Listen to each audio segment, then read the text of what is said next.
লাখ টাকায় যমজ নবজাতককে বিক্রি করে দিয়েছিলেন মা বাবা। টাকার ভাগ বাটোয়ারা নিয়ে দ্বন্দ্বের জেরে মামলা হলে ফাঁস হয় ঘটনা। চট্টগ্রাম পিবিআইয়ের তদন্তে বেরিয়ে আসে চাঞ্চল্যকর কাহিনী। গ্রেফতার হন শিশুর বাবা ও মধ্যস্থতাকারী নারী।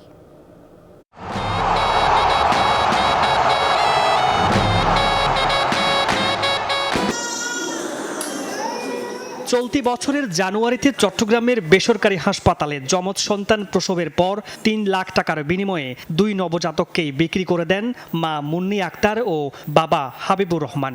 মধ্যস্থতা করেন রাশেদা নামে এক নারী। পরে টাকার ভাগ বাটোয়ারা নিয়ে স্বামী স্ত্রীর মধ্যে দ্বন্দ্ব তৈরি হলে স্বামী এবং হাসপাতালের ২ ডাক্তারকে আসামি করে মানব পাচারের মিথ্যা মামলা ঠুকে দেন মুন্নি। পিবিআই মামলাটির তদন্তে নামলে বেরিয়ে আসে মূল রহস্য। গ্রেফতার হন নবজাতকের বাবা এবং বিক্রির মধ্যস্থতাকারী নারী।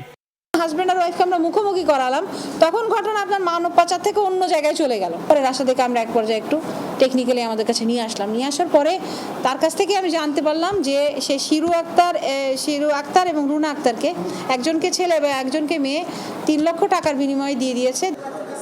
মাতৃত্বের স্বাদ না পাওয়া ২ নারী কিনে নিয়েছিলেন ২ নবজাতককে। তখন শিশুর বাবা মা দুজনেরই সম্মতি ছিল বলে দাবি তাদের। ৩,২০,০০০ টাকা দিছি।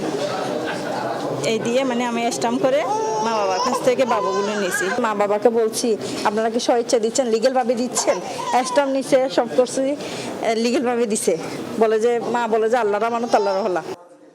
অন্যদিকে নারী ছেঁড়া ধন বিক্রির টাকা দিয়ে কানের দুল কিনেন মা মুন্নি এবং আসবাবপত্র কিনেন বাবা। পুরো ঘটনা ফাঁস হওয়ার পরও অস্বীকার করছেন সন্তান বিক্রির কথা। আমি কোনো টাকাও নিই নাই, আমার কোনো কাজ ভেঙে আমাকে কেউ টাকাও দেয় নাই। টাকা কার হাতে গড়ে নিছে, কে বাচ্চা দিছে, এটা ওরা থেকে জিজ্ঞেস করে। এগুলো সব মিথ্যা কথা। ওনাই সব কিছু করছে। ওনার সামনে টাকাগুলো গুনে নিয়ে ওনাকে দিছে, ওনার ব্যাগে রাখছে, ওনাই সব কিছু করছে।